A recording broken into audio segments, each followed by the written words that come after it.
To discuss the opposition's call for a federal police investigation into this incident, I was joined a short time ago by the Attorney-General, Nicola Roxon. Nicola Roxon, welcome to 7:30. Hello. Could we begin with a couple of quick baselines? Was it reasonable for the Prime Minister's security detail to believe that she was under threat when a crowd hammered on the glass of the lobby restaurant on Australia Day?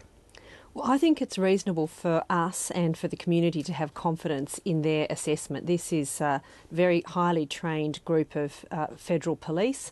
They know that their top responsibility is to ensure that the Prime Minister and also in this case the Leader of the Opposition are safe.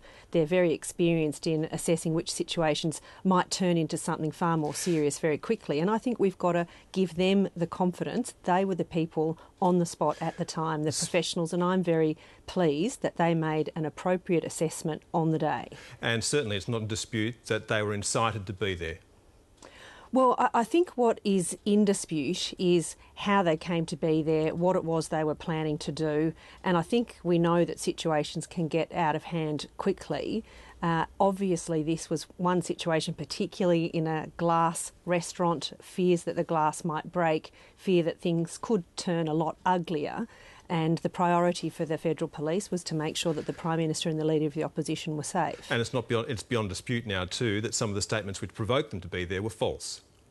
Well, what is beyond dispute is that there were reports of Mr Abbott's comments, both by the media but also apparently to a large group at the Tent Embassy, that were not accurately reflecting what Mr Abbott said. And all the things I've just described are the basis for criminal offences: incitement to riot or affray, causing public alarm and making false statements with the intent to cause public alarm. So why isn't that worthy of a police investigation? Well, we've been very open as the government. The police are, of course, able, as they always are, to investigate any matter that they are concerned with. I think, however, you are attributing to my answers some things that I did not say. It's for the police to make an assessment what constitutes incitement. They want to look at intent. They would look at words that are used. I think we need to be very careful here when we're talking about informing people of particular situations or whether we're talking about encouraging people to act in a way that is violent. It's reasonable, though, there should be an investigation, shouldn't there? Because part of this isn't just about intent, it's about recklessness. It's very, very important for us to be completely clear here, Chris. The federal police can make any sorts of investigations that they want to, and of course we encourage them to continue with all of their work that they would normally do. What I object to is turning this police inquiry or any incident that the police are involved with into a political football. Mr Brandis went out on behalf of the Liberal Party today and issued, waving around to the media, a letter to the Police Commissioner. But it wasn't actually a letter to the Police Commissioner, it was a letter to the press gallery and to the public. Now, if Mr Brandis and the Liberal Party have a political fight with the government, that's fine. Let's argue the toss. But I don't think it's appropriate to try to compromise what the police are doing. They go about their normal job, they make assessments every day, and that shouldn't be politically interfered with. Well, let's assume that the opposition is playing politics, but just looking at the circumstances as we understand them, can you think of a time or an instance in your lifetime where a Prime Minister has come under greater threat? I think people have been writing in the media about all sorts of circumstances a little bit before my time with the Fraser government. They recall all sorts of incidents with Jim Cairns and with others. This is a serious event. Obviously, the actions of one staff member were serious actions. He'd paid a very high price for that.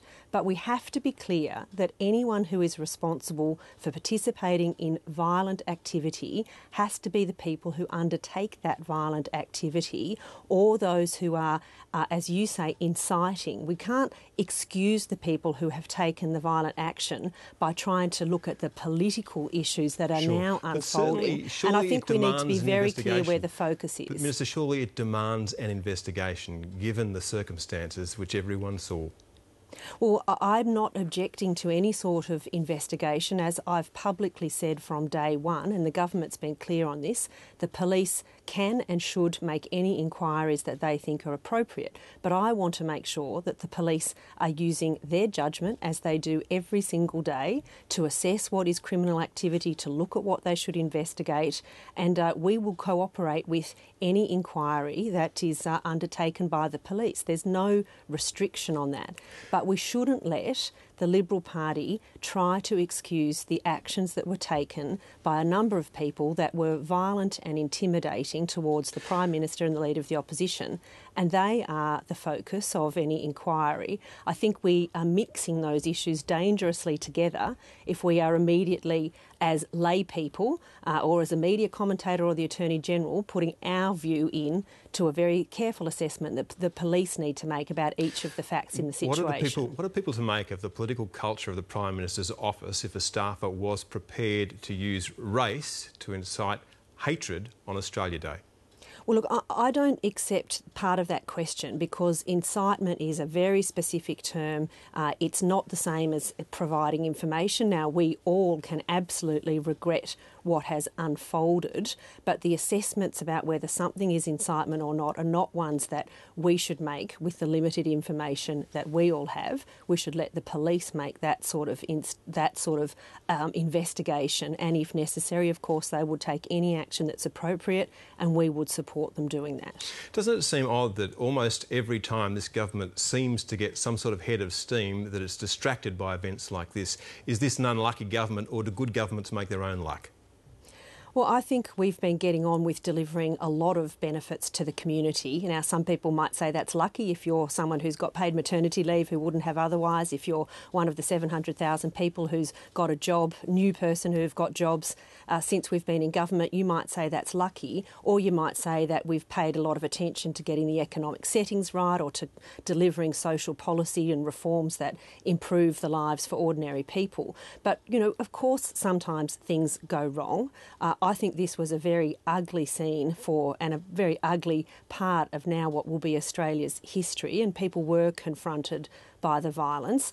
We know that in Australia the best way, if you've got political differences, is to argue them out at the ballot box. People have their opportunity to do that, but not to use violence. It doesn't matter if you're travelling home on the train, if you're a mum in your own house, or if you're the Prime Minister. Violence and intimidation is not appropriate. And briefly, would you say this was a good start for the government this year?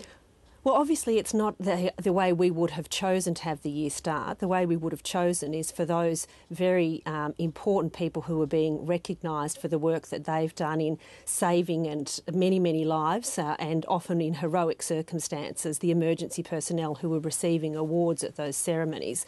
That's what we wanted to be the focus of the year. I think that's a disappointment for those families that an important occasion for them has been used in this way. But ultimately, our government will get on with the job of delivering improvements for the community, and we're very determined that in 2012 we'll have plenty of opportunity to do that. Nicola Roxon, thank you. Thank you.